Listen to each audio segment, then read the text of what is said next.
আমরা সব কিছুকে বন্ধু ঠুনকো মনে করে উড়িয়ে দেই, আমরা এগুলোকে গুরুত্ব দেই না। আব্দুল্লাহ বিয়ে করলো 3 দিন, মতান্তরে 4 দিন হয়ে গেল। আব্দুল্লাহর বিবিকে আব্দুল্লাহর বাবা এসে প্রশ্ন করলো, বৌমা আমার স্বামী তোমার সাথে কেমন, আমার ছেলে তোমার স্বামী তোমার সাথে কেমন ব্যবহার করছে? এবার বন্ধু উত্তর প্রশ্ন করতে দেরি রে, বউ শ্বশুরকে উত্তর দিয়ে দিয়েছে।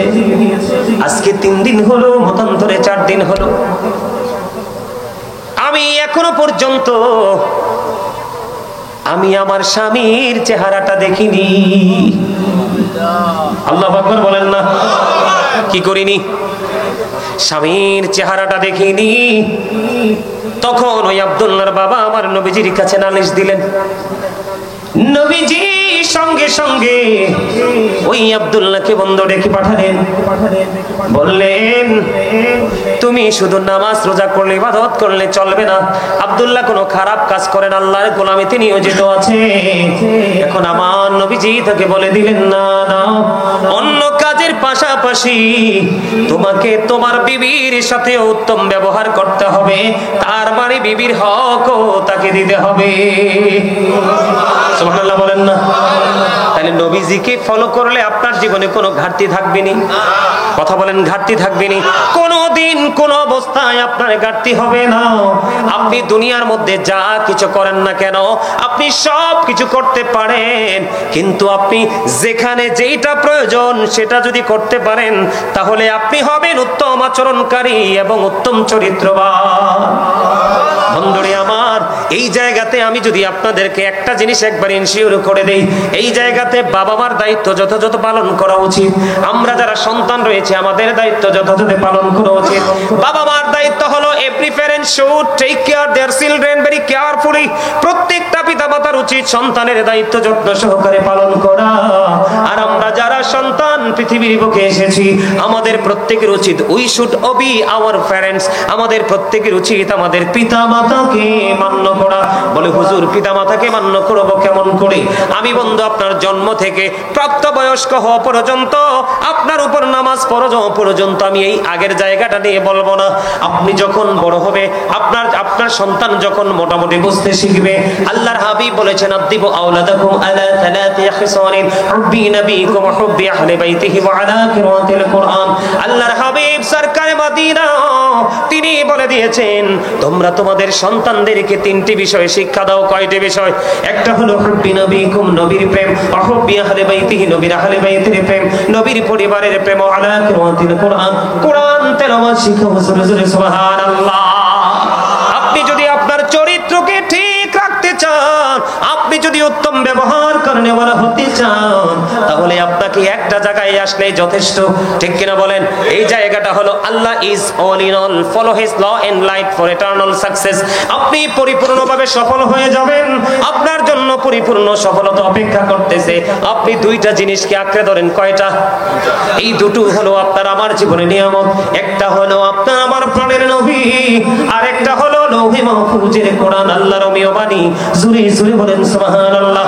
ল এন্ড লাইট, নূর হলো বন্ধু আরবি শব্দ, বাংলাতে এটাকে বলা হয় আলো, ইংলিশে এটাকে বলা হয় লাইট। আর ল বন্ধু আল্লাহর কোরআন।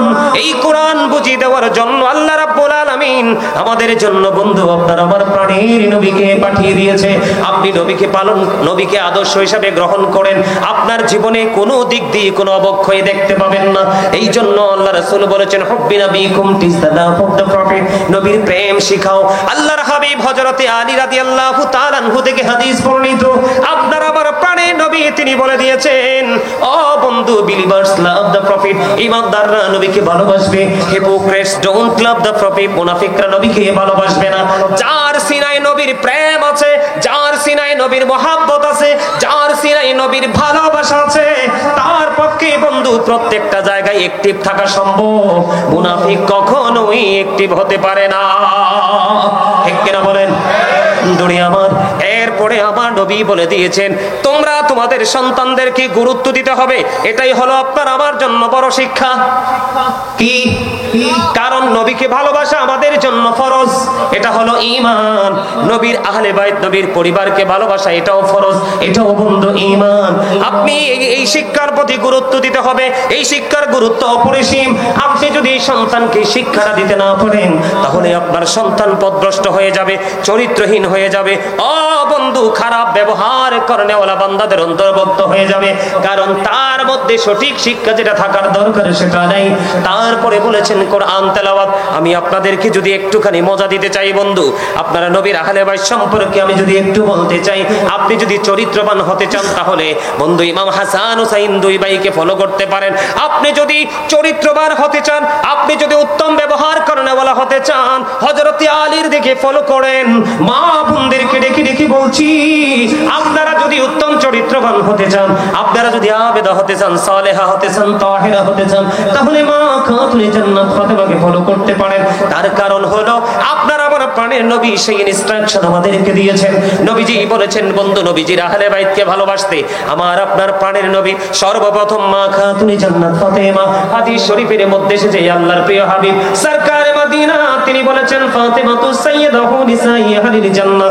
আমার রাসূল বলেছেন mother Fatema is the leader of females in জান্নাহ। ও বন্ধু, এই চরণদ্বীপ ফকিরাখালীর আমার মা বোনদেরকে বলবো, উত্তম চরিত্রবান হতে চাও, উত্তম ব্যবহার করেনেওয়ালা হতে চাও, তাহলে তুমি মা খাতুনে জান্নাত ফাতেমাকে তুমি ফলো করো বন্ধু। নবীজির কাছে একদিন নবীজির কাছে মা ফাতেমা গেলেন কাজের বুয়া বাদির জন্য বন্ধু। যাওয়ার পরে মা রাসূল নিষেধ করে দিলেন। তারপরেও মা ফাতেমা ক্লান্ত হয়ে যেতেন, একজন সহযোগী নিয়ে নিতেন। বন্ধু, আমরা দেখি বাংলাদেশে আপনি যদি ব্যবহারের কথা বলেন, চরিত্রের কথা বলেন, তাহলে এটাও কিন্তু বড় একটা জায়গা। কয়েকদিন আগে আপনাদের ইয়াতে দেখেছি, টিভিতে দেখেছি, আপনাদের মুরাদপুরে একটা মেয়েকে বন্ধু গরম লোহা বন্ধু গরম করে লোহা তার পিঠের মধ্যে সেক দিয়েছে। দেখছেন কিনা? কথা বলেন না কেন? দেখেন না আপনারা খবরটা? ঢাকা থেকে 71 টেলিভিশনের সহযোগিতায় বন্ধু এসছে তাদেরকে ধরার জন্য, তাদেরকে বাড়িতে পায়নি। তারা দেখেন কাজ বুঝে না পাইলে অবুঝ অবলা মেয়েদেরকে তারা আঘাত করে গায়ে বন্ধু, এমন আঘাত করে যে এটা তার জীবনে ভোলা যায় না। মা ফাতেমা শিক্ষা দিয়েছে, মা ফাতেমা বলেছে ব্যবহার কেমন করে করতে হয় শিখো, তোমার চরিত্রকে কিভাবে ধরে রাখতে হয় সেটা শিখো। কাজ বুয়া যখন কাজ করতে করতে ক্লান্ত হয়ে যায়, তখন তুমি সেখান থেকে কাজটা শুরু করো, ওই বুয়াকে একটু বিশ্রাম করতে দাও, কারণ সেও তো তোমারই মতো রক্ত মাংসে গড়া মানুষ। কথা বলেন না কেন? এই শিক্ষা মহিলাদের ভিতরে আসেনি? ম্যাক্সিমাম বড় লোকের বেটির কাছে নাই, গরিবদের কাছে এখনো গেলে সেটা পাওয়া যায়। কথা বলেন না কেন? পাওয়া যায় কি যায় না? আমি আপনাদেরকে যদি ব্যবহার শিখাইতে চাই, উত্তম চরিত্রবান যদি হতে চান বন্ধু, নবীকে ভালোবাসতে হবে, নবীর আহলে বাইতকে ভালোবাসতে হবে। আমি আপনাদেরকে যদি ছোট্ট একটা এক্সাম্পল দেই, আল্লাহর হাবিব হাদিস শরীফের মধ্যে এসেছে, আল্লাহর হাবিব বলেছেন আল হাসান ওয়াল হুসাইন সাইয়্যিদা শাবাবি আহলিল জান্নাহ। আপনার আমার প্রাণের নবী তিনি বলে দিয়েছেন Imam Hasan and Husain are the leader of younger people in Jannah. আপনার আমার প্রাণের নবী তিনি বলে দিয়েছে, এ চরণদ্বীপ ফকিরাখালীর যুবক, তোমাদের জন্য নিয়ামত। আল্লাহর হাবিব বলেছেন ইমাম হাসান হুসাইন জান্নাতে যুবকদের লিডার হবে। এখন কি মুখে মুখে ইমাম হুসাইন ইমাম হাসান রাদিয়াল্লাহু তাআলা আনহুকে ভালোবাসি বললে হবে, নাকি তাদের আদর্শকে লালন করতে হবে? কথা বলে না? কি করতে হবে? তাদের আদর্শটাকে লালন করতে হবে, ঠিক কিনা বলেন? আরো জোরে বলেন। এখন লালন কি করব কি করব না? তারা কেমন সফট ছিলেন জানেন? তাদের ব্যবহার কত সুন্দর ছিলেন। এখন ধরেন এক্সাম্পল দিই, যদি কোনো মানুষ অজু করতে গিয়ে ভুল করে, আমরা কি বলি? দেহ দাড়িগুলো পাইকে কত বড় হয়ে গেছে, অজুই জানে না। কথা কন, আমরা এরকম না? আমাদের ব্যবহারটা এরকম না? নামাজ পড়তে গেলে যদি দেখি ভুল করে, চাচা আপনার বয়স তো হবে 70, এখনো নামাজ জানেন না। কথা কন না কেন? এরকম বলি কি বলি না? আর যারা বলে আপনারা একটু সামনের দিকে আসেন, যার যার সামনে যে খালি জায়গাগুলো আছে জায়গাটি ফিল আপ করেন। ওই যে পিছনে মানুষ এসে দাঁড়ায় রয়েছে, আপনারা সবাই সামনের দিকে আসেন, আসেন আসেন, আরো জোরে আসেন, আস্তে আস্তে আরো আরো তাড়াতাড়ি আসেন। আমার আল্লাহ আল্লাহ আল্লাহ লা ইলাহা ইল্লাহু আল্লাহ আল্লাহ আল্লাহ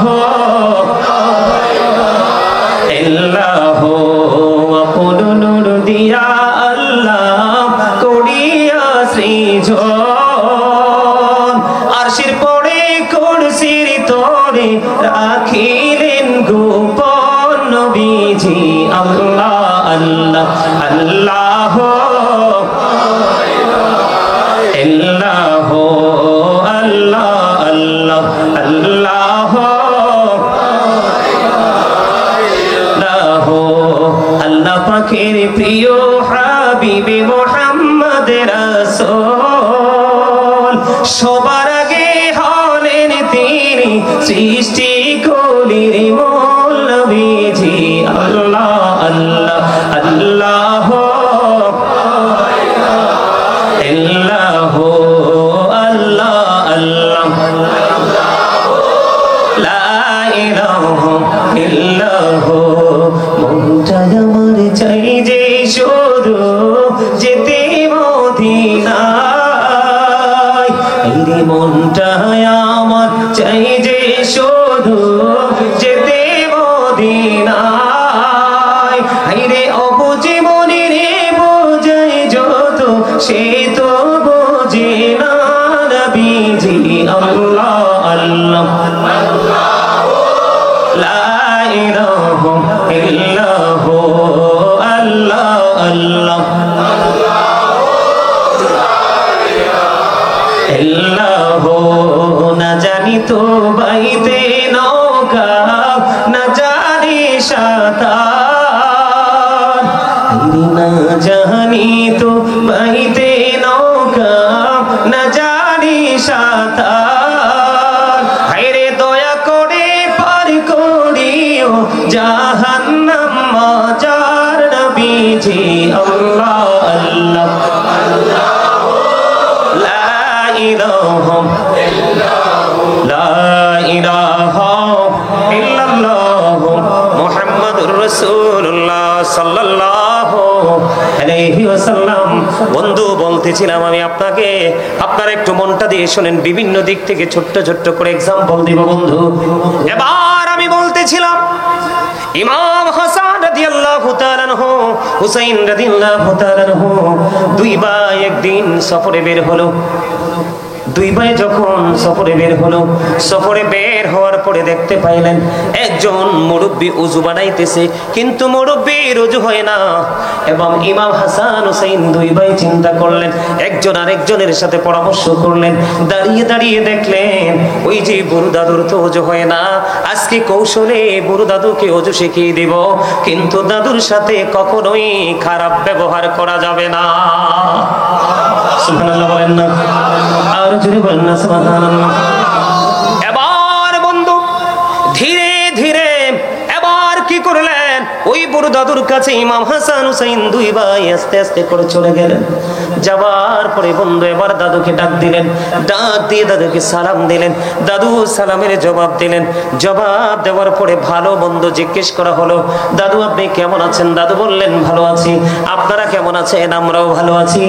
দাদু আপনি আজকে একটা কাজের বিচারক হতে হবে গো, একটা কাজের বিচার আপনাকে আজকে করতে হবে। দাদু গো কি এমন কাজ এটার বিচারক আমাকে বানিয়েছেন? বিচার হলো আজকে আমরা দুই ভাই অজু বানাবো। দাদু আপনি বলে দিবেন কার অজুটা বেশি সুন্দর। আর সুবহানাল্লাহ। এবার কি করলেন, ইমাম হাসান হুসাইন দুই ভাই বন্ধু সুন্দর করে অজু বানাই রে। অজু যখন বানানো শেষ হয়ে গেল, অজু বানানো শেষ হইতে দেরি, এবার ওই বড় দাদুকে প্রশ্ন করলো, দাদু দাদু গো বলে দাও না কার অজুটা বেশি সুন্দর হয়েছে?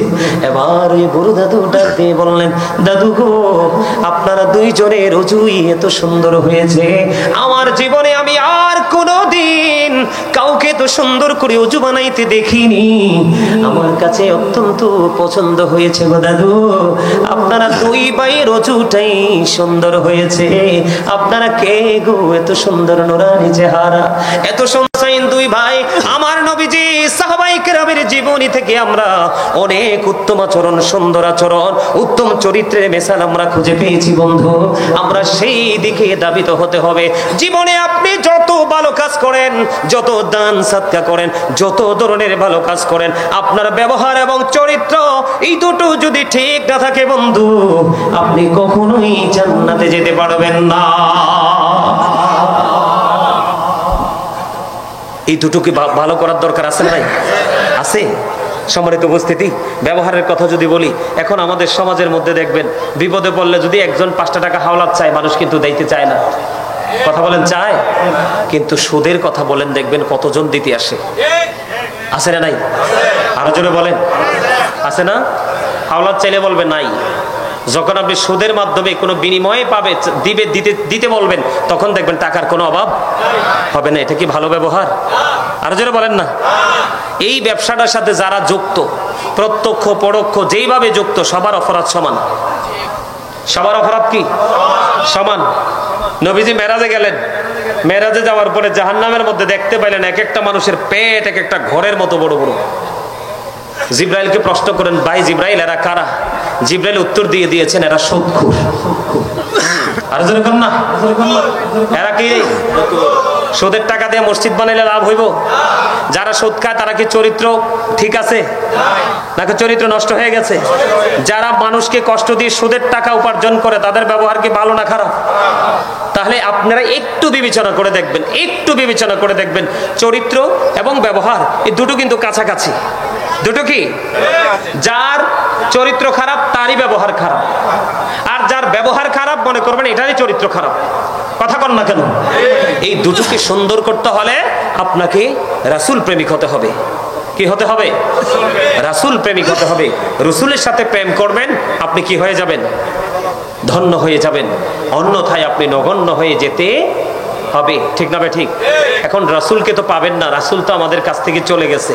নবীর প্রেমিক যারা, আশিক যারা, গভীর প্রেমিক যারা, তাদেরকে নবীজি স্বপ্নযোগী দিদার দিবে।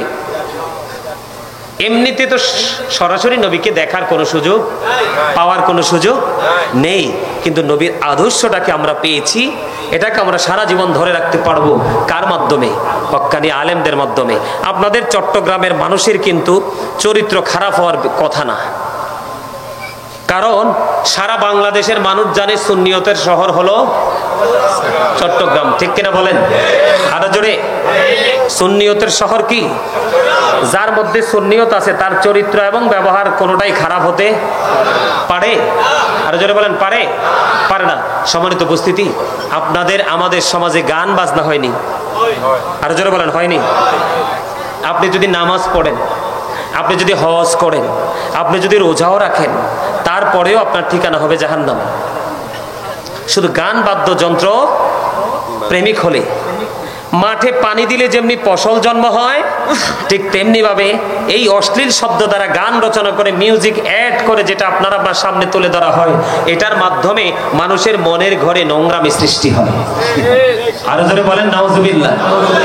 এই একটা সময় আসবে কিয়ামতের আগে মানুষকে মাটিতে গ্রথিতকরণ করা হবে, চেহারা বিকৃত হয়ে যাবে। তারা তাওহীদও মানবে, তারা রিসালাতও মানবে, তারা রোজাও রাখবে, তারা হজও করবে, তারা নামাজও পড়বে। ইয়া রাসূলুল্লাহ, তারপরেও কি সাজাটা বহাল থাকবে? নবীজি বললেন, হ্যাঁ, তারপরেও সাজাটা বহাল থাকবে। তার কারণ কি? গান বাদ্যযন্ত্র প্রেমিক হবে এবং মদের আসর বসাবে। সমাজের মধ্যে আছে না নাই? যে গান বাজনার আয়োজন করে, গান বাজনার নামে মদ খায়, বিভিন্ন নেশা করে, এরা কি কখনো উত্তম চরিত্রবান হতে পারে? এই ব্যবহারটা কি ভালো? এই ব্যবহারটা খারাপ না? এমনি করে করে আপনি প্রত্যেকটা জায়গা, প্রত্যেকটা সেক্টর, প্রত্যেকটা প্লেসকে দেখবেন। আপনি যদি একটু সূক্ষ্মভাবে হিসাব করেন, আমি যদি আপনার উত্তম চরিত্র এবং ব্যবহার নিয়ে আরেকটু কথা বলি, আমাদের বাংলাদেশে কিন্তু সামাজিক অবক্ষয়, মানসিকতারও অবক্ষয় এমনভাবে হয়েছে যেটা কল্পনা করা যায় না।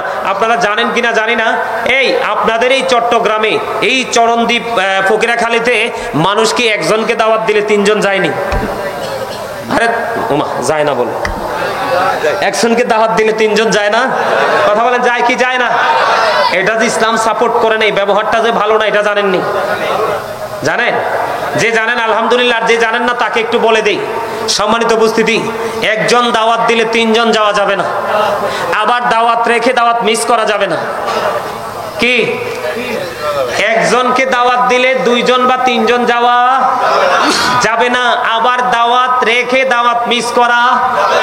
বড় আয়োজন করা হয়, আপনি একজন গেলেন না, এমনি করে করে 10 জন গেল না, 20 জন গেল না, তাদের খাবার কিন্তু রয়ে যাবে, অথবা এই খাবারটা নষ্ট হতে পারে। এখন হয়তো বা হবে না, কিন্তু হতেও তো পারে। পারে কি পারে না? এটার জন্য দায়ী হবেন যিনি দাওয়াত রেখে যাননি তিনি। আবার একজনকে দাওয়াত দিলে একজনের সাথে 3 জন যায় কি যায় না? একজনের সাথে দাওয়াত দিলে 2 জন যায় কি যায় না? দাওয়াতি এখনো 20 জন বাকি রয়েছে, 50 জন খেয়ে ফেলেছে।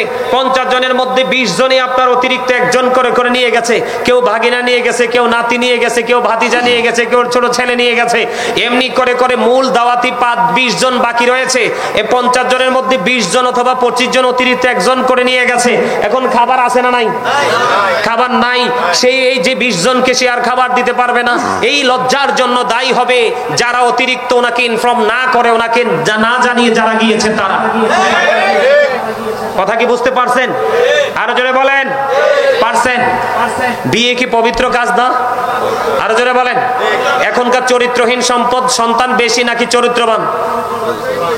কথা কন না কেন? ভয় পান নাকি?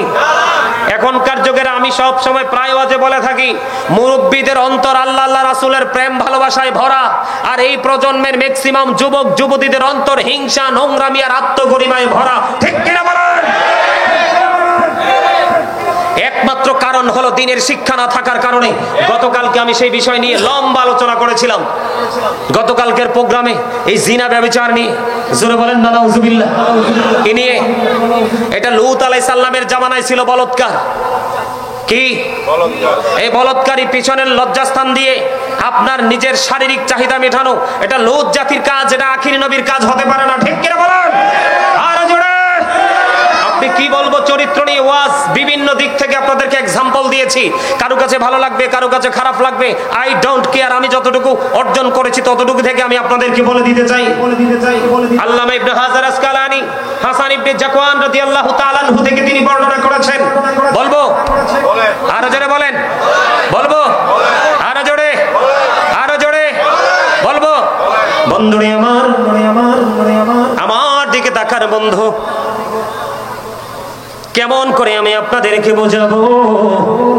তোমরা পৃথিবীর বুকে বড় লোকের সন্তানদের সাথে ওঠা বসা করিও না। কার সাথে? আরো জোরে বলেন।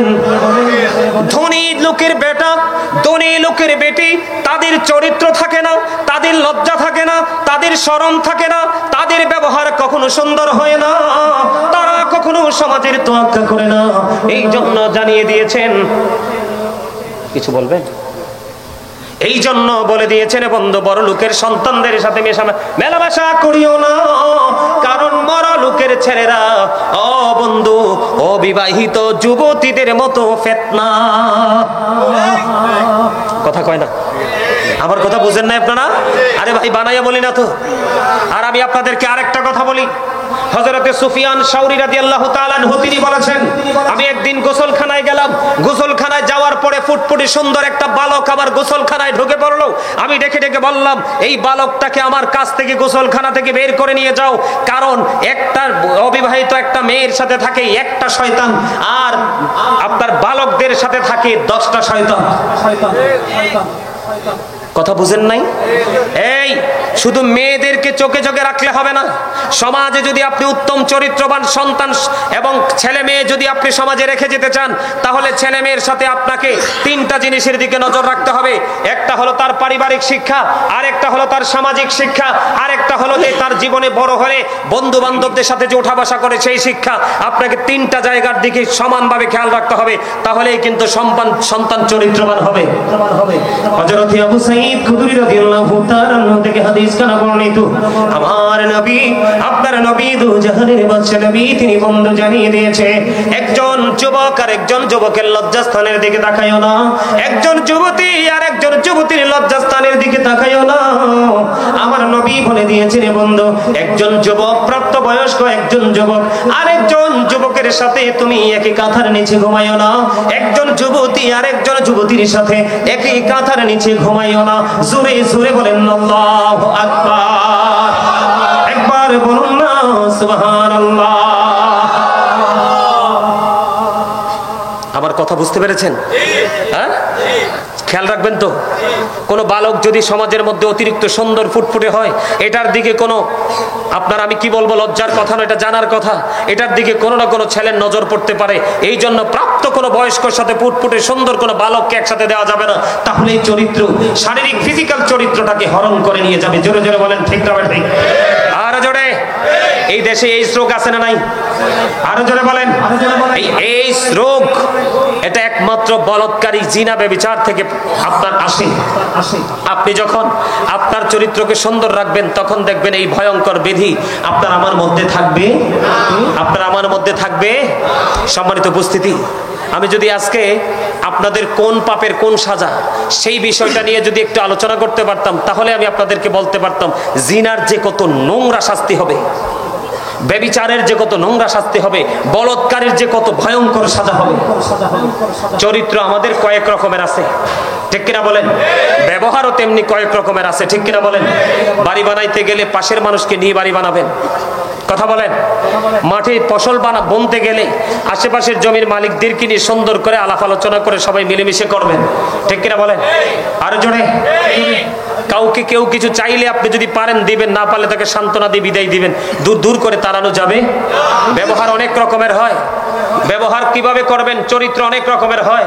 আমি কোন দিকে বলবো?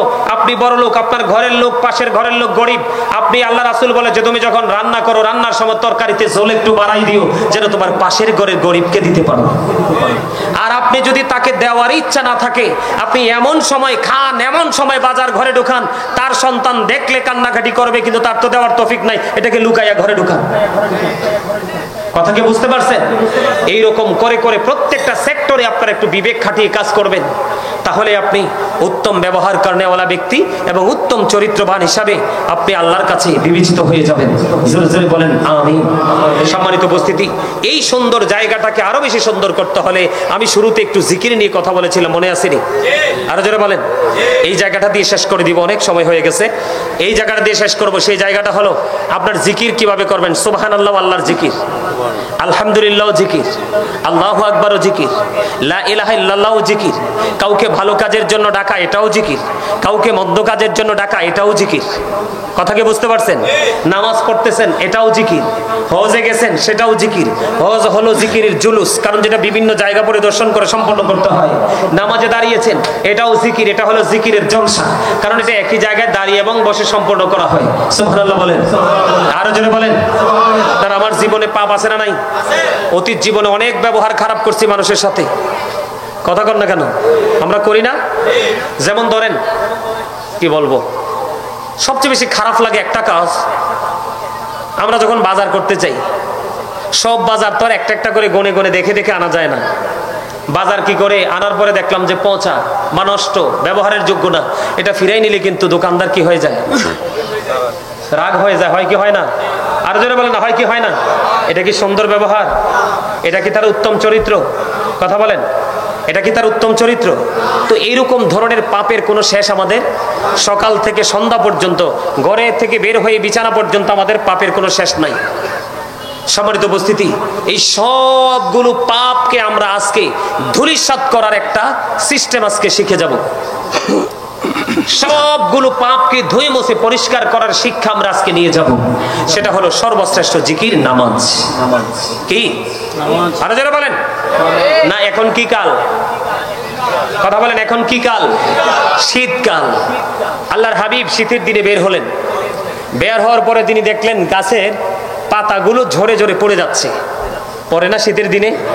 সুপারি গাছ, তাল গাছ, নারিকেল গাছ, এরকম কিছু গাছ ছাড়া ম্যাক্সিমাম গাছের পাতাই শীতে শুষ্ক হয়ে ঝরে যায়, ঠিক না? ঠিক বন্ধুনি আমার, আপনার আমার প্রাণের নবী সরকারে মদিনা ইমামুল মুরসালিন শীতের দিনে বের হলো। শীতের দিনে বের হয়ে তিনি গাছের ডালা ধরলেন। গাছের পাতাগুলো জোরে জোরে পড়ছে। নবীজি গাছের ডালা ধরলো। গাছের ডালা ধরে আবু যর রাদিয়াল্লাহু তাআলা আনহুকে ডাক দিলেন। আবু যর উত্তর দিলেন, লাব্বাইকা ইয়া লাব্বাইকা ইয়া রাসূলুল্লাহ। আমার নবীজি ডাক দিয়ে বললেন, রে আবু যর, ওই গাছের দিকে তাকিয়ে দেখো, শীতের কারণে গাছের পাতাগুলো কেমনে শুষ্ক হয়ে ঝরে ঝরে পড়ছে। আল্লাহর বান্দা যখন একাগ্র চিত্তে আল্লাহ রাব্বুল আলামিনের দিদারের আশায় আল্লাহ রাব্বুল আলামিনকে ভালোবেসে মায়া করে মহব্বত করে যখন আল্লাহর কুদরতি কদমে নামাজের মাধ্যমে সিজদা দিয়ে দিবে, ওই শীতের দিনের গাছের পাতার মতো তার জীবনের সবগুলো গুনাহ ঝরে যাবে। জোরে জোরে কন্না সুবহানাল্লাহ। আপনার গুনাহগুলো থেকে মাফ পাওয়ার জন্য বড় কাজ হলো নামাজ। এটা হলো সর্বশ্রেষ্ঠ জিকির বন্ধু। যারা জিকির করে তারা জিন্দা, যারা জিকির করে না তারা মুর্দা। যদিও শারীরিকভাবে মানুষ তাকে জিন্দা বলে, কিন্তু আত্মিকভাবে সে মরে গেছে। আর যদি বলে, হুজুর আজকের পর থেকে আমি আমার চরিত্রকে কাজে লাগাবো, উত্তম চরিত্রবান হিসাবে আমি নিজেকে প্রিপেয়ার করব, আমি উত্তম ব্যবহার করনেওয়ালা ব্যক্তি হিসাবে আমি নিজেকে প্রস্তুত করব, এটার জন্য সবচেয়ে বড় অস্ত্র হলো সূরা আনকাবুতের মধ্যে আল্লাহ রাব্বুল আলামিন বলে দিয়েছেন, ইন্নাস সালাতা তানহা আনিল ফাহশাই ওয়াল মুনকার। বন্ধু, নামাজ মানুষকে খারাপ কাজ থেকে, অশ্লীল কাজ থেকে, সকল নোংরা কাজ থেকে বাঁচিয়ে রাখে। আর জোরে কন্না সুবহানাল্লাহ। তাহলে আমাদেরকে এই উত্তম চরিত্রবান হতে হলে আমাদের দিনের শিক্ষার কোনো কি নাই, বিকল্প নেই। আমরা দিনের শিক্ষা অর্জন করব, এই শিক্ষা অর্জন করব আলেম ওলামাদের কাছ থেকে গিয়ে, আর সেই শিক্ষা অর্জন করে আমরা বাস্তব জীবনে বাস্তবায়ন করব, তাহলেই আমাদের জীবনে সফলতা সম্ভব। ঠিক কিনা বলেন? সম্মানিত উপস্থিতি, আর আলোচনা করছি না, অনেক লম্বা আলোচনা হয়ে গেছে। আমার আলোচনা দিয়ে আমি কতটুকু আপনাদেরকে বুঝাইতে পারছি আসলে জানি না আপনারা কতটুকু বুঝতে পেরেছেন, তবে এটুকু চেষ্টা করেছি। ব্যবহার কাকে বলে, আপনার চরিত্র কাকে বলে, আপনি আবার শারীরিক বলেন, মানসিক বলেন, সব ধরনের চরিত্র কয়েকটা এক্সাম্পল দিয়েছি। আশা করি যারা বুঝে গেছেন, আর যারা বুঝবেন না তাদেরকে সারা রাত ব্যাপী বুঝাইলো সম্ভব না। ঠিক কিনা বলেন? সম্মানিত উপস্থিতি, এই দুটো জিনিসের দিকে খেয়াল রাখবেন। এই যে মুখ এবং লজ্জাস্থান, মুখ এবং লজ্জাস্থান, এই দুটোর দিকে কড়া নজর রাখবেন। কি রাখবেন? এই দুটোর দিকে কড়া নজর রাখবেন। এই দুটোকে যদি আপনি কি করতে পারেন, দায়িত্ব নিয়ে হেফাজতে রাখতে পারেন, তাহলে আল্লাহর হাবিব বলেছেন আপনার জান্নাতের দায়িত্ব নবীজির কাছে। আরেকটা মজার কাজ হলো, আপনারা চলার পথে চক্ষুটাকে নিচু করে রাখবেন। চোখ উপরের দিকে তাকিয়ে শুধু বারবার চতুর্দিকে তাকাবেন না। বাইসেস মনে করলেন একটা মেয়ে রাস্তা দিয়ে হেঁটে যায়, ও পর্দা টর্দা নাই, আপনি দেখে ফেলেছেন। প্রথমবার দেখেছেন, আপনি বেঁচে গেছেন, কিন্তু সেকেন্ড টাইম যদি আবার তাকান তাহলে কিন্তু আপনি পাপী হয়ে যাবেন। কি হয়ে যাবেন? চরিত্র কিন্তু চোখেরও আছে, চরিত্র কিন্তু মুখেরও আছে, চরিত্র কিন্তু কানেরও আছে, চরিত্র কিন্তু হাতেরও আছে, চরিত্র কিন্তু পায়েরও আছে, সবকিছুর আছে। আছে কি নাই? তা আপনি বুঝে নেবেন কোনটাকে কোন চরিত্রে আপনি দেখতে চান। এটা আপনার উপর ডিফাইন করবে, এটা আপনার মানসিকতার উপর নির্ভর করবে। কথা কি বুঝতে পারছেন? সম্মানিত উপস্থিতি, আমার এই অসমাপ্ত আলোচনা এখানেই সমাপ্ত করতে চাই। আমার আলোচনায় আপনারা যদি কষ্ট পেয়ে থাকেন, আল্লাহর ওয়াস্তে ক্ষমা করে দিবেন। যদি ভালো লেগে থাকে, আপনারা আমার আলোচনার উপর ভিত্তি করে, এবং আজকের মাহফিলের শুরু থেকে এই মুরব্বী একটু আবদার করেছেন 10 মিনিট, আমি আর 10 মিনিট আলোচনা করব ভালোবাসা নিয়ে। ভালোবাসাটা কেমন করে করতে হয় বন্ধুরে আমার, নবীকে কেমন ভাবে ভালোবাসতে হয়, সেই ট্রেনিংটা আমরা কিভাবে নিব। আমি 10 মিনিট দুটো ঘটনা বলবো, দুটো ঘটনা বলার মধ্য দিয়ে 10 মিনিট শেষ হয়ে যাবে। সম্মানিত উপস্থিতি, আপনারা সবাই শুনছেন না যে হিজরতের রাত্রে নবীজিকে সাপে কামড় দিয়েছিল? হযরত আবু জি বলে, সাপে কি নবীজিকে কামড় দিয়েছেন? আবু বকর কি? কাকে? তো না বুঝে জি বলেন কেন? এটা তো একবার মুখস্থ ওয়াজ। কি ওয়াজ এটা? একবার মুখস্থ ওয়াজ। সুন্নিরা সবাই এটা মুখস্থ করে রাখছে, করছে কিনা? আরে জোরে বলেন, আর জোরে। বন্ধুরা আমার, আমরা তো নবীর উম্মত, নিজেদেরকে নবীর উম্মত বলে দাবি করি, কিন্তু নবীর আদর্শ, নবীর প্রেম আমাদের মধ্যে নেই। বন্ধুরা আমার, ওই হিজরতের রাত্রিতে গুহার মধ্যে যে আবু বকর সিদ্দিক রাদিয়াল্লাহু তাআলা আনহুকে যে সাপে কামড় দিয়েছিল, কেন কামড় দিয়েছিল? যেই সাথীকে আমার নবী এখনো রওজায় পাশে নিয়ে শুয়ে আছে। আমার গজলে আমি তুলে ধরেছিলাম, খেয়াল করেছিলেন কিনা বন্ধুরে আমার? ওই সাপ কি আমার নবীর সঙ্গী কি চিনল না? অবশ্যই চিনেছে। যা কিছু ছিল সব কিছু গায়ের জামা ছিঁড়ে ছিঁড়ে প্রত্যেকটা গর্তকে ফিল আপ করে দিল। একটা গর্ত ফিল আপ করার মতো কোনো কিছু ছিল না। হযরত আবু বকর সিদ্দিক রাদিয়াল্লাহু তাআলা আনহুর পা দিয়ে বন্ধু গর্তের মুখটা ফিল আপ করে দিল। আর সাপটা সবল মেরে দিল। সাপটা সবল মারতে দেরি করলো না। সাপটা যখন সবল মারলো, আবু বকরের শরীরে বিষটা বন্ধু ছড়ে গেল। শরীরটা কম্পন আরম্ভ শুরু করলো। বন্ধু একটা ফোঁটা চোখের পানি আমার নবীজির পবিত্র নুরানি চেহারা মোবারকের উপর পড়লো। আমার নবীজির একটু তন্দ্রাচ্ছন্ন ছিল, ভেঙে গেল। দেখার পরে তিনি দেখতে পাইলেন আবু বকরকে সাপে সবল মেরেছে। আমার নবীর পবিত্র মুখ জবান মোবারক থেকে তুতু মোবারক যখন লাগিয়ে দিল, বিষ বন্ধু পরিপূর্ণ কি হয়ে গেল? ফিনিশ হয়ে গেল। জোরে জোরে কন্যা সুবহানাল্লাহ। কিন্তু এখানে সবচেয়ে বড় মজার খবর হলো, সবচেয়ে বড় মজার জায়গা হলো, কেন গো ওই সাপটাকে সবল মারলো? ওই সাপটা কেন আবু বকরের পায়ে সবল মারলো? তার কারণ হলো বন্ধু, সাপ আবু বকরকে মারার জন্য সবল মারেনি, আবু বকরকে ধ্বংস করার জন্য সবল মারেনি। সাপের একটা কৌশল হলো সবল মারা, এছাড়া তার কাছে কোনো রাস্তা ছিল না বন্ধু। সাপটা সবল মারলো, তার কারণ হলো, সাপটা সবল মারার কারণ হলো আবু বকর যখন পাটা গর্তের মুখটার মধ্যে দিয়ে দিল, সাপ আমার নবীকে দেখতে পায় না। জোরে জোরে বলেন না সুবহানাল্লাহ। বন্ধুরি আমার, সাপ আমার নবীকে দেখতে পায় না, কিতাব প্রমাণ করেছে। সাপ আবু বকরকে সবল দিয়ে বুঝিয়ে দিল, আবু বকর তুমি পা সরায়া নাও, পা সরায়া নাও। আমার এই গর্তের মধ্যে বসবাসের বয়স হলো 1500 বছর। আবু বকর, আবু বকর তুমি পাটা সরিয়ে নাও, পাটা সরিয়ে নাও। আমি আমার প্রাণের নবীকে প্রাণটা ভরে দেখবো। কারণ আর আজকে পর্যন্ত আমার এই গর্তে বসবাসের বয়স হলো 1500 বছর ধরে অপেক্ষা করতেছি আমি আমার প্রাণের নবীর জন্য। জোরে জোরে বলেন না সুবহানাল্লাহ। বন্ধুরে আমার, আকির নামক একটা গাধা আমার নবীজি যখন পৃথিবী ছেড়ে চলে গেল, পৃথিবী ছেড়ে চলে যাওয়ার পরে আকি নামক গাধাটা সহ্য করতে পারলো না, নবীজির বিরহ সইতে পারলো না। 3 দিন 3 রাত্র মতান্তরে 4 দিন 4 রাত্র কোনো ধরনের কোনো খাবার খায় না, কোনো ধরনের কোনো পানি স্পর্শ করে না। গাধার মনের মধ্যে একটা শুধু চিন্তা, একটা শুধু শব্দ, তার হৃদয় রাজ্যে বসবাস করে, আরে প্রাণের নবী সরকারে মদিনা, আল্লাহর প্রিয় হাবিব আমার প্রাণের নবী কোথায় চলে গেল? এই বুঝি চলে গেল, জীবনে আর কোনদিন প্র্যাকটিক্যালি নবীর কেয়ার দেখতে পাবো না। নবীর বিরহ সে মেনে নিতে পারলো না, নবীর চলে যাওয়া সে মেনে নিতে পারলো না। 3 দিন 3 রাত্র মতান্তরে 4 দিন 4 রাত্র সে কোনো খাবার বন্ধু স্পর্শ করলো না। সর্বশেষে গভীর সমুদ্রে চাপ দিয়ে সে তার নিজের জীবন দিয়ে দেয়। এইরকম প্রেম করতে পারলে কি হয়ে যাবে? আমাদের জীবন ধন্য হয়ে যাবে। আমাদের ব্যক্তি জীবনে এত বেশি গাদার কোনো গুরুত্ব নেই, আমাদের প্রয়োজনের মধ্যেও গাদার গুরুত্বটা পড়ে না, ঠিক না? ঠিক। কিন্তু রাসূলের সাথে প্রেম দেখছেননি? কথা বলেন। সম্মানিত উপস্থিতি, নবীর প্রেম নিয়ে যদি আমি কথা বলি শেষ হবে না। হযরত ওয়াস করে নবীর সাথে প্রেম করে নবীজির জুব্বা মোবারক পেয়ে গেল, ঠিক কিনা বলেন? উহুদের ময়দানে হযরত মালিক বিন সিনান রাদিয়াল্লাহু তাআলা আনহু নবীজির রক্ত মোবারক চোষার কারণে নবীজি গোটা পৃথিবীকে জানিয়ে গেল যে তোমরা যদি জান্নাতি কোনো মানুষ দেখতে চাও তাহলে মালিক বিন সিনানকে দেখে নাও। সুবহানাল্লাহ বলেন না? সম্মানিত উপস্থিতি, আমরা যদি সেইভাবে রাসূলকে ভালোবাসতে পারি, আমরা যদি সেইভাবে রাসূলকে মহব্বত করতে পারি, তাহলেই কিন্তু আমাদের জীবনটা ধন্য। নামাজ যখন পড়তে যাব নবীজি যেভাবে শিখিয়েছে সেভাবে পড়ব, মা বাবার সাথে ভালো ব্যবহার যখন করব নবীজি যেভাবে শিখিয়েছে সেইভাবে করব, সমাজের মানুষের সাথে যখন ব্যবহার করব নবীজি যেভাবে শিখিয়েছে সেইভাবে আমরা করব, ঠিক কিনা বলেন?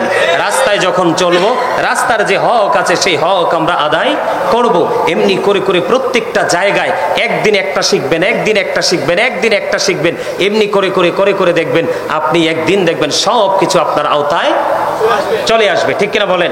আপনার জীবনে কোনো অংশে কোনো কিছুর কোনো ঘাটতি, কোনো কিছুর কোনো অভাব থাকবে না। তবে সর্বপ্রথম আপনাকে হতে হবে 100% ইমানদার, 100% ইমানদার। তারপরে আপনার এগুলো হলো আমল। আল্লাহ যেন আমাদেরকে ইমানি ইসলামী জিন্দেগি যেন দান করে, সকলে বলুন আমিন। আরো জোরে বলুন আমিন। কেমন করবে কি? আপনি কিয়াম করবেন? আপনি আপনার সামনে তো মাইক্রোফোন, কিয়াম করবে কে? সম্মানিত উপস্থিতি, আবারও বলছি, আপনাদের তাবারুকের ব্যবস্থা আছে? তাবারুক আছে? কাতারবদ্ধ হতে হবে, কাতারবদ্ধ হওয়া লাগবে। সম্মানিত উপস্থিতি, দাঁড়ান, তাবারুক আছে জিজ্ঞেস করেন, তাহলে আমি সিস্টেম করে দিব। আছে? যদি শোনেন, আমার দিকে তাকান, যদি তাবারুক তারা যেহেতু করেছে